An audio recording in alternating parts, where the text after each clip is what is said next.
While the first 2 years of the Transformers franchise focused on the Autobots and Decepticons' war on Earth, by 1986, we had moved beyond that into a far-out space fantasy setting. No longer were we content with sports cars and jet fighters, instead we had space cars and space fighters, extra fancy. And to spice things up, there would also be overarching thematic gimmicks. This is where we introduce what I like to call the Masters system. Transformers would include minifigure accessories, Headmasters, Power Masters, and Targetmasters. There's a few diverging paths of evolution from these three main points: Brain Masters, Breast Force, but today we're looking at the double Targetmasters. Because what's better than one thing? Two things. I thought someone with 2 wives would be happy. No, you're thinking of someone with 2 knives. I gotta tell you, this is pretty terrific. This is the full assortment of 1988 Autobot double Targetmasters. Quick Mix, Landfill, and Scoop. But didn't you already do a video on Scoop? Yes, I did. Go watch it, right now. Like, comment, subscribe, all the YouTube nonsense. Here's the point. Scoop has a video unto himself. He's got a lot of character. These other two, not so much. Starting with Quick Mix, he is a hellacious red cement mixer. On-the-job safety's never an issue with this guy because you will never miss him. The bright red is offset just a little bit by the gray undercarriage that's totally not robot hands, don't look at that, and the gray cement mixing drum. The figure is supposed to have a few more stickers that have green accents, but unfortunately those have rubbed off on this example. Contrast to the bright and lively Quick Mix, Landfill is primarily dull earth tones, and while it's not particularly realistic for a dump truck, it is ever so slightly more subtle. Despite being a large earth mover style dump truck, his bed is completely full due to the weird way the figure transforms. It would have been nice to use this feature, but there's some pretty cool techno-nonsense stickers there to make up for it. And then finally, there's Scoop. Scoop is as safety orange as a toy can get without actually being a traffic cone. He does convert into a little front-end loader and is there to build things for the Autobots. Just don't ask him about his religious orientations because he's got some very controversial opinions. It's just not workplace appropriate. Something that's shared between these three, as well as a lot of the other late 80s figures, is the fact that they are very soft in detail.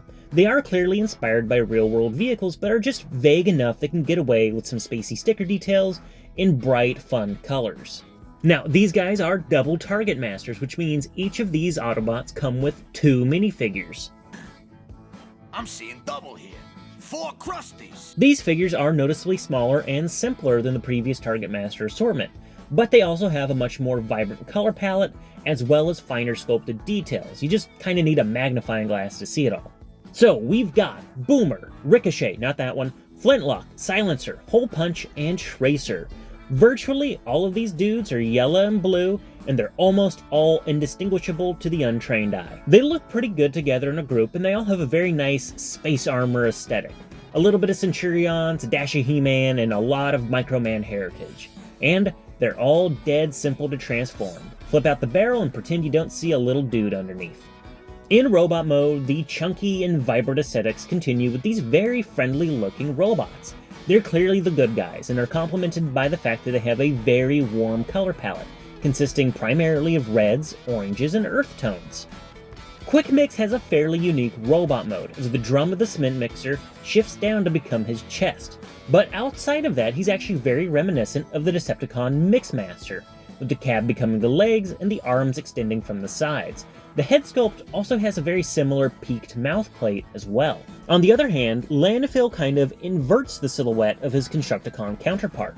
Landfill turns the bed of his truck mode into a very wide linebacker-style set of shoulders, and this is in contrast to Longhaul, who turns his truck mode bed into some very funky bell-bottoms. And then bringing Scoop into the equation raises an interesting point about the Autobot double Targetmasters. They are the first team of Autobot construction vehicles. Now, obviously Grapple, or Hauler to you conspiracy theorists out there, turned into a crane truck. However, he's not exactly the heavy-duty piece of machinery we typically associate with construction sites. Instead, that niche was filled by the Decepticon Constructicon team. It's interesting that instead of competing directly with the bright and chunky Tonka trucks already on the toy market, Hasbro decided to take the Diaclone Construction Robo and carve out its own unique identity as the bright green and purple Constructicons, and this color scheme associated with construction vehicles has become pretty iconic in its own right. For all intents and purposes, from 85 to 88, the Constructicons were the construction Transformers, and in a lot of respects, they still are, as we have barely seen the Autobot Double Target Masters since their original release. Now, I say barely because Scoop has had a life after 1988. You can learn all about his more recent generation's toy, as well as his religion and his opinions on his savior Starscream, all in my video about him. You question the words of the mighty Jimmy? No, I would not. You better kneel down and pray to Jimmy with me right frickin' now! Quick Mix and Landfill, on the other hand, well, what you see is what you get.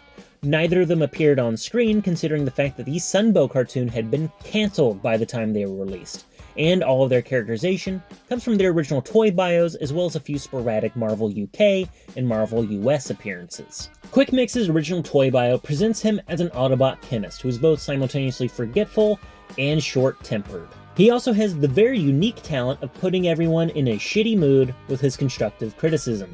Suffice to say, he is not great at making friends, and everybody keeps him at arm's length. Now, Quick Mix's most notable adventure doesn't actually come from the pages of the comics. Instead, it is in the Lady Bird picture books. These were short books released exclusively in the United Kingdom.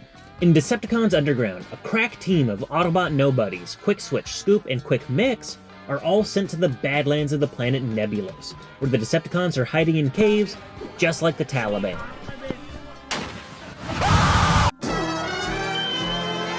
While looking for the Decepticons, our trio of intrepid heroes gets separated by a giant pool of liquid mercury, and while Quick Switch is a six-changer and can turn into a boat, our other two heroes have to take the scenic route. While Scoop and Quick Mix are busy on the nature trail, Quick Switch braves the caves like any level 1 adventurer, but instead of finding goblins, he finds Decepticons.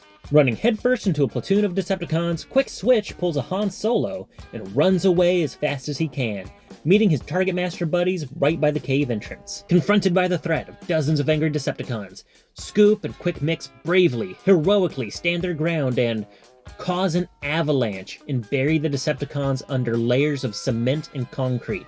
And I quote, "Scoop continued to shovel more and more rocks and boulders into that tunnel until the cries of Decepticons could no longer be heard." Holy shit, I think these guys just committed a war crime. Anyway, Landfill.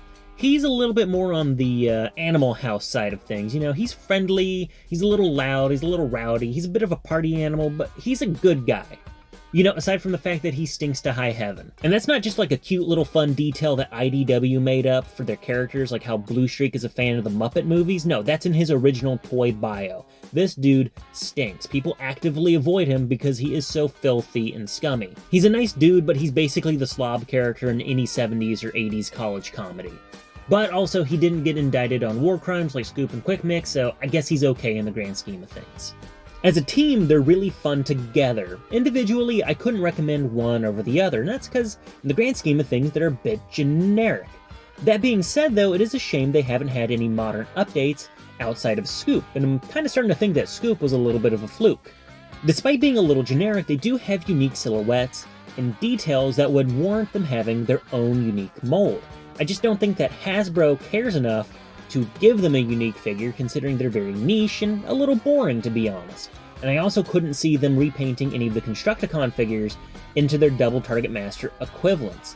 They're kind of stuck in a weird limbo space.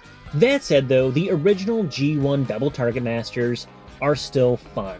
They're not earth-shattering, they're not groundbreaking, they're not reinventing the wheel. As toys, they're just likable and pleasant. As characters, well, just don't ask what they were doing during the war, okay?